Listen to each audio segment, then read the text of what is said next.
চাঁদপুরে যৌথ বাহিনীর অভিযানে ৪৪ কেজি গাঁজা সহ রুবেল হাওলাদার নামে একজন প্রাইভেট কার চালককে আটক করা হয়েছে। চাঁদপুর জেলা মাদক দ্রব্য নিয়ন্ত্রণ অধিদপ্তরের কর্মকর্তা আহসান হাবিব জানান, গোপন সংবাদের ভিত্তিতে মঙ্গলবার চাঁদপুরের হরিণা ফেরিঘাট হয়ে খুলনা যাওয়ার সময় তাকে আটক করা হয়।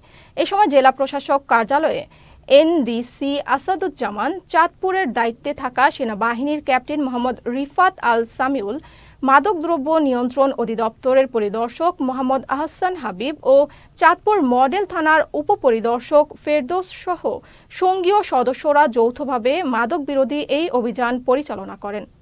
আগাতে সংবাদ ছিল যে আমাদের কুমিল্লা বুড়িচং থেকে খুলনাগামী একটি বেনসন কালারের প্রাইভেট কার, যার নম্বর ঢাকা মেট্রো গ 143736, এর বিপুল পরিমাণ গাঁজা নিয়ে খুলনা যাচ্ছে। তো ওই সংবাদের ভিত্তিতে আমরা হরিণাঘাট যাই এবং গাড়িটি উপস্থিত পাই এবং গাড়ির ড্রাইভার আশেপাশে ছিল। পরবর্তীতে ড্রাইভার আসলে তাকে জিজ্ঞাসাবাদ করলে সে আমাদের ব্যাগডালা খুলে আমরা প্রায় 40 কেজি গাঁজা উদ্ধার করি।